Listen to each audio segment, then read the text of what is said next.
We're in the Botanic Gardens in the West End of Glasgow, and my flat is just on the other side of the park here. I've never been further away than 15 minutes from my childhood home, a small town called Asker. I moved in with my girlfriend 5 years ago in Oslo, so yeah, this is the first time I've properly moved away from home.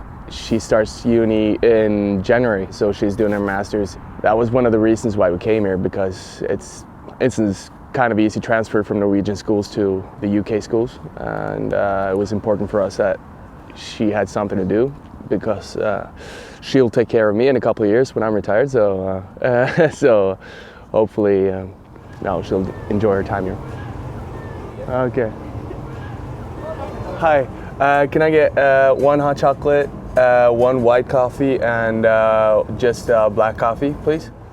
I love adventure. I'm fortunate enough to play football, but if I didn't, I would probably just travel, go to college in the States or something. I love seeing new places and new towns, but football, you know, it doesn't allow you to do much of that, especially not in Norway, because the season is so long.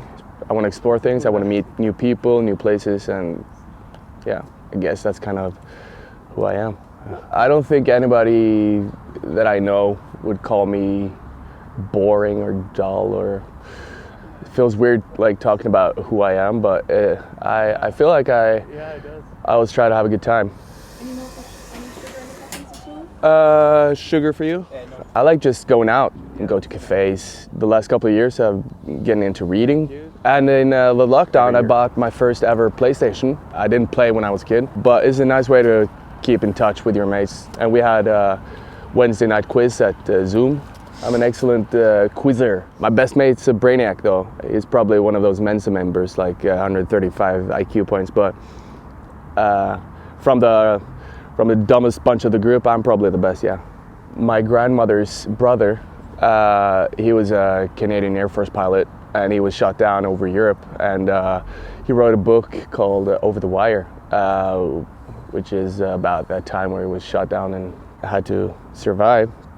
That's on my mother's Canadian side, but on my mother's Norwegian side, her dad, he was also an amazing guy. He worked for the Norwegian BBC, and he went all around the world, mostly Africa, and put up radio stations for missionaries. So my mom grew up in Norway, but also in Ethiopia, and my uncle was born in the Seychelles. My aunt, when she was 19, she was crazy as hell. She just decided to go to Zimbabwe by herself and become an English teacher. She has some amazing stories, and I've been fortunate enough to been able to go there a couple of times in Depota and see what it's all about. But on my dad's side, it's more normal. My dad was my coach when I was a kid, and my granddad was his coach. He was the head of the academy in my hometown club. My grandma and grandpa, they always spoke English. All my mom's siblings, lots of them, they were speaking English as well. So I guess it became natural. And with my mom and dad going to school in Oklahoma, and my sister was born in Oklahoma. My other sister grew up there, and I was born a month after they got back. So I guess you could say it's just I just grew up around English speaking people.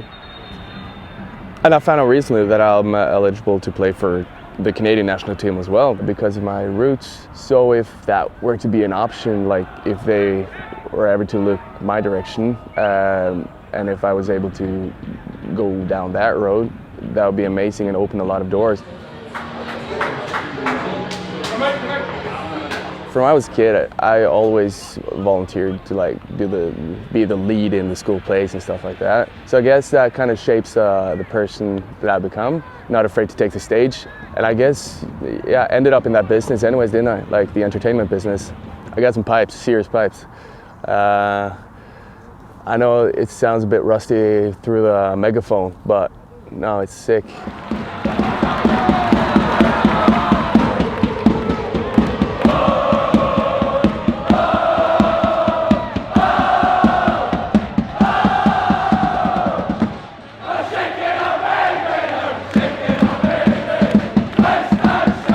There there is no thought process when, like in those moments. I've become known for my ability or lack of ability to control my happy emotions. There's a video clip where I throw my clothes off at the end of the season in the middle of the pitch, like down to my undies.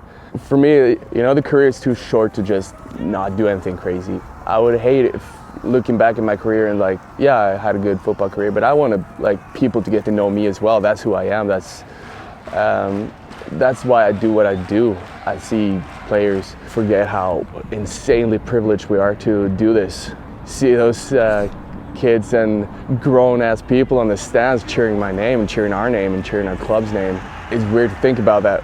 So for me to stand here and thank the people and join the people in the happy times and go over to them and talk to them after we lose, of course, of course I'll do that, because we're so fortunate to do these things. To be fair, I've already achieved my dream. It was to play football out of Norway and make a living of it. Already I've made a lot of friends, met a lot of nice people. I have to say the Scottish people, they're awesome. They're so direct. They're almost, I don't want to say rude, but if you don't take it with a smile, maybe you can like some of them have an edge. But no, I love it. They're so cool, and people are just welcoming, and I love that. So I would never be without this experience for sure.